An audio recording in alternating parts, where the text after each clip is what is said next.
My name is Roxana Robinson, and I am a writer living in New York.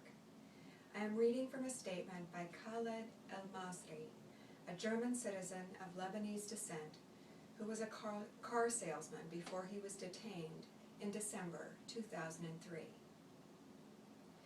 The U.S. policy of extraordinary rendition has a human face, and it is mine. I was born in Kuwait and raised in Lebanon. In 1985, I fled to Germany in search of a better life. I became a citizen and started my own family. I have 5 children. On December 31st, 2003, I took a bus from Germany to Macedonia. When we arrived, Macedonian agents confiscated my passport and detained me for 23 days. I was not allowed to contact anyone. I was forced to record a video saying I had been treated well. I was handcuffed, blindfolded, and taken to a building where I was severely beaten. My clothes were sliced from my body with a knife or scissors, and my underwear was forcibly removed. I was thrown to the floor, my hands pulled behind me, a boot placed on my back. When my blindfold was removed, I saw men dressed in black wearing ski masks. I was put in a diaper, a belt with chains to my wrist and ankles, earmuffs, iPads, a blindfold, and a hood. I was thrown into a plane, my legs and arms spread-eagled and secured to the floor. I felt 2 injections and became nearly unconscious. I felt the plane take off, land, and take off. When we landed again, I was beaten and left in a dirty and cold concrete cell with a bottle of putrid water. I was taken to an interrogation room where I saw men dressed in the same black clothing and ski masks as before. They stripped and photographed me and took blood and urine samples. I was returned to the cell.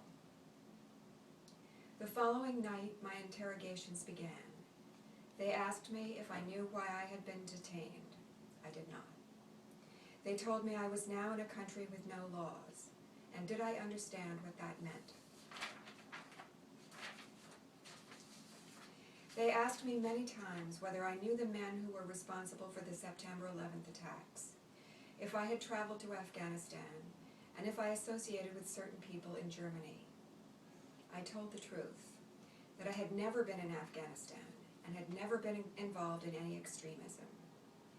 I asked repeatedly to meet with a representative of the German government, or a lawyer, or to be brought before a court. My requests were ignored. In desperation, I began a hunger strike.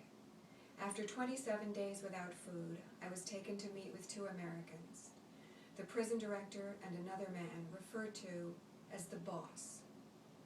I pleaded with them to release me or bring me before a court, but the prison director replied that he could not release me without permission from Washington. He also said he believed I should not be detained in the prison. After 37 days without food, I was dragged into the interrogation room, where a feeding tube was forced through my nose into my stomach. I became extremely ill.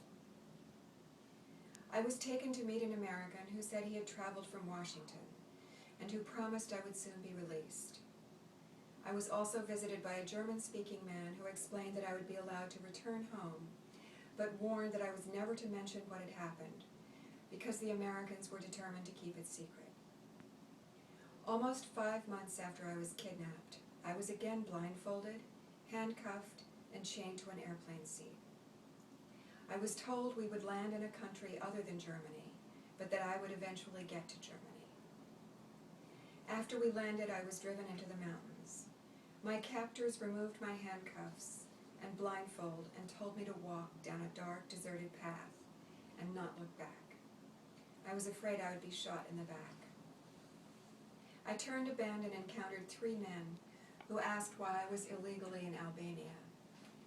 They took me to the airport where I bought a ticket home. My wallet had been returned to me. I had long hair, a beard, and had lost 60 pounds.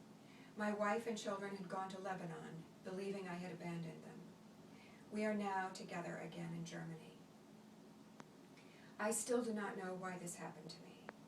I have been told that the American Secretary of State, Condoleezza Rice, confirmed in a meeting with the German Chancellor that my case was a mistake, and that American officials later denied that she said this. No one from the American government has ever contacted me or offered me any explanation or apology for the pain they caused me. I am Roxana Robinson. I'm a writer living in New York. I'm recording this statement in my apartment, and I've chosen my apartment because it's a place where I feel safe. And reading this statement makes me deeply aware of the notion of safety and how we can't count on it, and how this man was denied the most fundamental notion of safety. And I have this to say about torture. It's the most debasing act that one person can perform on another. It robs both people of their humanity, both the victim and the torturer. Torture contradicts the very foundations of a democratic society based on the rule of law. And for a government to use torture as a tool is a disgrace.